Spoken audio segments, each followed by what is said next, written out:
এক মহিলা তার সন্তানকে আশা করে মাদ্রাসায় ভর্তি করাইছে, হাফেজ হবে, আলেম হবে। আমি মার জন্য সে দোয়া করবে কবরের পাশে দাঁড়ায়, এটা তার আশা। প্রথম প্রথম নিত আর আনতো, পরে ছেলেটা রাস্তা চিনে ফেলছে, তাই প্রত্যেক দিন ওরে পাঠায়। আবার ছেলে একা আসে, একা যায়। মার একটা স্বভাব, বাবা রাস্তায় চলার সময় জিকিরে চলবা, নিচের দিকে চায় চলবা, অন্য দিকে চায় না, ডান দিকে চলবা, বামে চলবা। উস্তাদ একদিন তারে পাঠাইলো নদীর ঘাটে, তুমি এখান থেকে একটু পানি নিয়ে আসো। ছেলেটা পানি আনতে গেছে, পানি আনতে যাইয়া নদীর মধ্যে পড়ে গেছে, সাঁতার জানে, ডুবে গেছে। এখন কিছু লোক তাড়াতাড়ি মাদ্রাসায় গেছে, যায় বলে, হুজুর আপনার ছাত্র যে পাঠাইছিলেন এত পানিতে পড়ে গেছে, এত আর উঠে না। হুজুর দৌড়ে আসছে, আইসা তারা অনেক খোঁজাখুঁজি করছে কিন্তু পায়। জুনায়েদ বাগদাদী রহমতুল্লাহ আলাইহির জামানায় ওই মহিলাটা জুনায়েদ বাগদাদীর মুরিদ ছিল।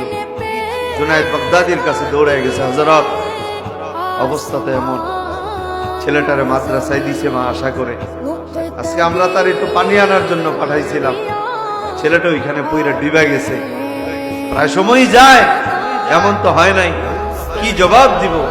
জুনায়েদ বাগদাদী রহমতুল্লাহ আলাইহি বলেন, চলো তার মার কাছে আমি যাই। জুনায়েদ বাগদাদী রহমতুল্লাহ আলাইহি উস্তাদকে নিয়ে তার মার কাছে আসছে।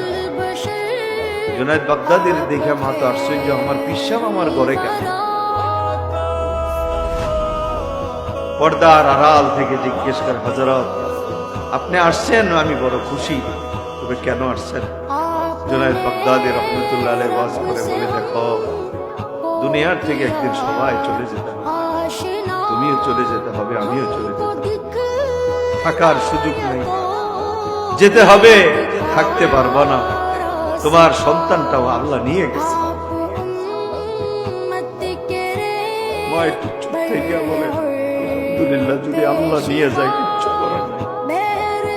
তবে হযরত বড় আশা ছিল ছেলেটা একদিন কোরআনে হাফেজ হবে, যেদিন আল্লাহ আমারে ডাক দিয়ে নিয়ে যাবে, আমার কবরের পাশে দাঁড়ায় যদি সূরা ইয়াসিন পড়ে আমার এই আল্লাহ আমারে কবরে জাহান্নামের আগুন দিয়ে পোড়াবে। এই জন্য মাদ্রাসায় দিয়েছিলাম। জুনায়েদ বাগদাদী রহমতুল্লাহ আলাইহি বলেন, তুমি চিন্তা করো না, এই সন্তানের কুরবানি আল্লাহ তাআলা তোমাকে মাফ করে দেবে। মা বলে, হযরত বেয়াদবি নিবেন না, দুনিয়ার কোথাও যদি কোনো সন্তানের কিছু হয়, কারো দিলে সেটা বাড়ি খাক আর না খাক, আমার ভিতরে বাড়ি খাক, মার দিলে বাড়ি খাক। আমার ছেলেটা কোন জায়গায় পড়ছে, আমারে নিয়ে যান। আমার দিল বলে আমার ছেলে এখনো মরে নাই, এখনো মরে নাই। আমার কানে আওয়াজ বাজতেছে, আমার ছেলে আমাকে ডাকতেছে, মা বাবু।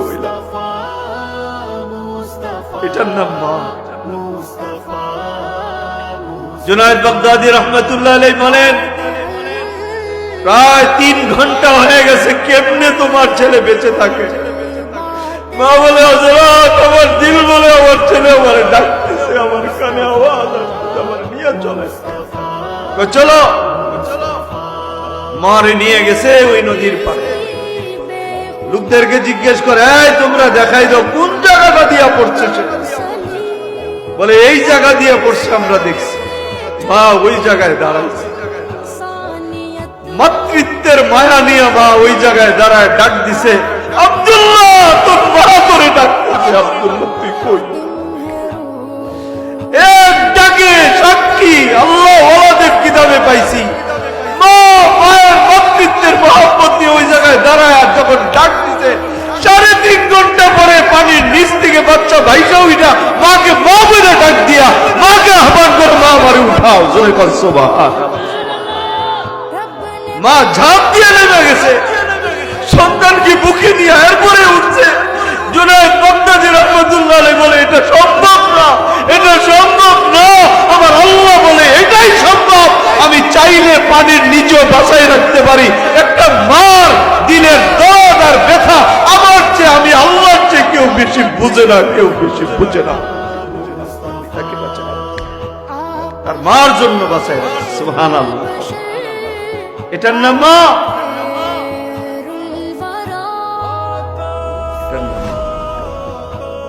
এই মায়ের সাথে বেয়াদবি করেন আপনারা, এই মার মনে কষ্ট দেন, এই মারে ধমক দিয়ে কথা কন। আল্লাহর কসম, পৃথিবীতে যা কিছু হারাম আছে, জিনা করা হারাম, মদ খাওয়া হারাম, সুদ খাওয়া হারাম, ঘুষ দেওয়া খাওয়া হারাম, মা বাবার কষ্ট দেওয়া এটার মতোই হারাম। তুমি হারাম কাজ করবা, মার বাবার মনে কষ্ট দিয়ে সেজদা দিবা, আল্লাহ তোর এই সেজদা আল্লাহর দরবারে পুষবে না, কবুল হবে না, হবে না।